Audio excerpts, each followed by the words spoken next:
Estamos de volta com o programa Alberto Fraga, Questão de Segurança, e está comigo hoje para falar sobre o assunto o doutor Rossini Corrêa. Boa tarde, doutor Rossini. Boa tarde. Eu quero manifestar no primeiro momento a minha satisfação em participar do seu programa, saudar neste sábado à tarde o seu público, dizer que nós estamos aqui dispostos a debater esse tema de alta sensibilidade para a sociedade brasileira. É um prazer muito grande tê-lo aqui no nosso programa, pode ter certeza disso. Recíproco. Doutor Rossini, o assunto ele é polêmico, né? Mas as leis estão aí para dar segurança ao casal e aos filhos. E eu gostaria de saber do senhor se quando a guarda é deferida apenas a um dos cônjuges, se é correto o outro cônjuge, o pai, visitar o seu filho apenas naquele curto período determinado pela justiça. A relação entre pais e filhos não fica prejudicada pelo curto espaço de tempo que é concedido aos pais, ao pai principalmente, para fazer aquela visita? É a realidade que tradicionalmente nós temos o reconhecimento da mãe como a guardiã natural dos filhos. Em casos de separação, a nossa tradição contempla agora a possibilidade da guarda compartilhada. Mas essa guarda compartilhada ela está muito mais na letra da lei do que na vida concreta. Né? Uhum. E diante desse fato, nós assistimos a uma ruptura do relacionamento entre pai, né, e filhos diante da separação judicial. Com toda, vamos dizer assim, modernidade, mas existe uma ruptura. Existe essa ruptura, né? Porque na verdade a guarda compartilhada ela é menos um fato da vida, é mais uma previsão legal. E essa ruptura é profundamente danosa, porque este regramento quanto à visita, ele torna descontínuo, né? Torna acidental, né? A possibilidade de convívio do pai com os filhos, fazendo com que ele participe de todo esse processo de formação moral e de maturação psicológica, né? e na qual a figura emblemática do pai tem o seu papel. Era isso que eu ia falar, porque quer queira, quer não, com todo o desenvolvimento da mulher na luta por melhores espaços, igualdade, mas a figura emblemática do pai, ela é muito necessária para a formação emocional, estrutura de uma criança, na verdade. Muito profundamente necessária.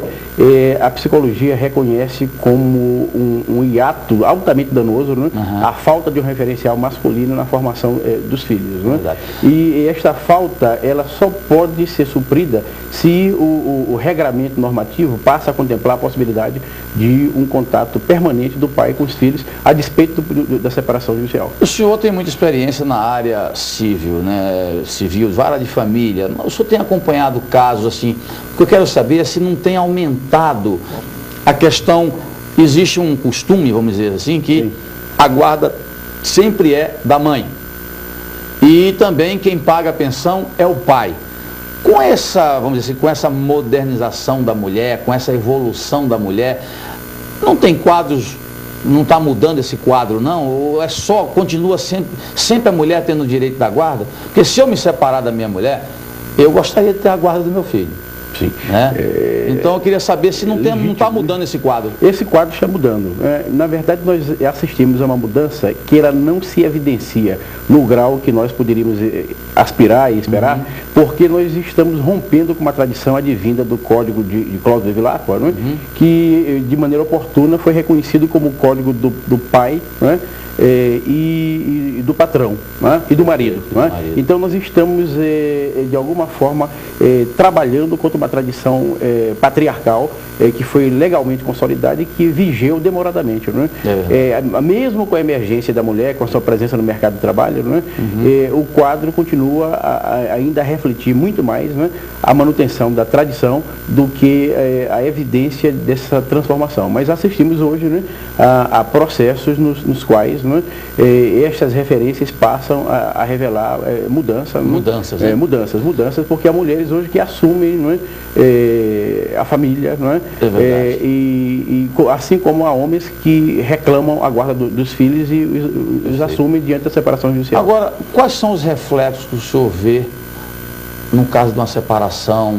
Quais são os reflexos que recaem sobre os filhos? Na realidade, nós temos feito uma pregação relativa à necessidade de que o Brasil, onde há uma multiplicidade de ministérios e ministérios que são muitas vezes superpostos, compreenda a gravidade da questão família para o destino de uma sociedade. Estamos propondo que, de maneira responsável, se pense no Ministério da Família que compagine as políticas sociais, porque, de fato, se tem política pública a ser feita nesse setor, essa política pública deve ser favorável à preservação da família. Mas trabalhando com o fato da vida, que é aquele que revela que existem separações, não é? A preocupação central deve ser com as crianças, porque de fato que se tem o exercício de dois egoísmos, não é? No tocante à separação e muitas vezes um descomprometimento com o futuro das crianças, não é? Este deve ser o ponto de mais alta sensibilidade em processos de separação que resguardem verdadeiramente os interesses das crianças, que não são apenas interesses materiais, são interesses emocionais. Com certeza. Agora, é verdade que existem casos em que filhos, olha só, a gente tem acompanhado aí filhos matando pais, né? Uma coisa absurda.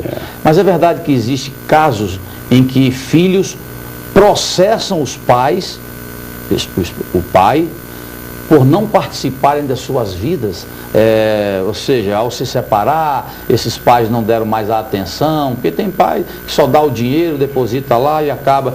Existe esse processo? Existem casos dessa natureza. Na realidade, o seu programa toca de maneira muito oportuna em temas de profunda sensibilidade. Esta questão de pais que investem de filhos que investem contra pais, roubando-lhes a vida, né? Os pais que são responsáveis pelo dom maior que é a vida, é da mais alta gravidade. Mostra, na verdade, o processo de decomposição moral a que nossa sociedade chega. Família, não é? Né? E particularmente, esse processo de decomposição moral fere de morte a família, né? Que precisa ser preservada. De fato, o que se tem hoje é manifestação de filhos em juízo contra pais, porque não querem apenas manutenção de ordem material. Como na canção popular, não é? A gente não quer só comida, a gente também quer beleza e arte. Não é? No tocante aos filhos, o que se tem é reivindicação de presença e de afeto. Não é? E eles estão, na verdade, em juízo, protestando contra esta omissão dos pais no tocante à participação no desenvolvimento de sua vida afetiva, psicológica, e que é, na verdade, a vida que termina por gerar um nível de equilíbrio que é reclamado pela sociedade, porque o cidadão reflete uma história, né? Ele vai ser desta ou daquela natureza segundo a sua experiência de vida, e essa experiência de vida não é unicamente material, é também de natureza espiritual. E nesta dimensão espiritual, a presença afetiva de pai e mãe cumpre um papel que tem uma profunda ressonância em sua vida e por via de consequência vai refletir na atitude do cidadão diante do exercício de suas corresponsabilidades sociais. Né? Perfeito. Agora, um assunto muito importante, a gente está falando de filhos, é a questão das mães adolescentes e solteiras, né? O senhor acha que essas mães, se não tiver um acompanhamento, o senhor não acha que o Estado, essa é a pergunta principal, o senhor não acha que o Estado se omite muito, não concede nenhuma ajuda a essas mães solteiras e adolescentes? O Estado não está pecando, não está se omitindo com relação a isso? Porque normalmente quando se tem um estudo mais detalhado sobre a vida pregressa de um marginal, quando vai se ver, normalmente existe problemas familiares, problemas de criação. Isso é quase que em 90% dos casos. O que é que o Estado poderia fazer? Na realidade, há uma profunda omissão do Estado no tocante a políticas que devem contemplar a família no Brasil. Esta omissão passa pelo fato de que nós estamos vivendo num tempo em que a experiência sexual é precoce e se dá dentro de um cenário de desinformação, levando ao fato constatado de que adolescentes engravidam e engravidam cada vez mais.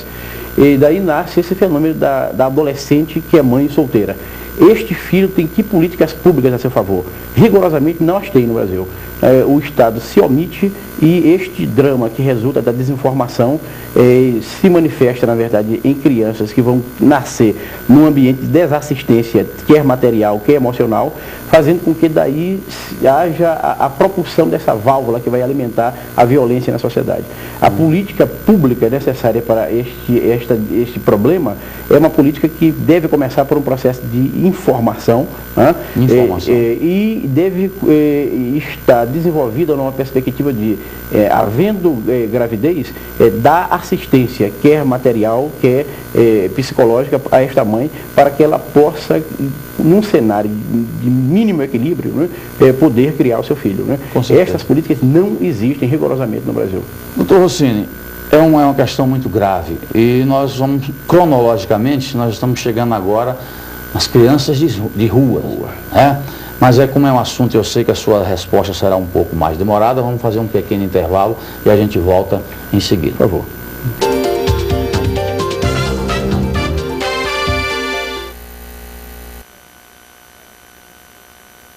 Cliente BRB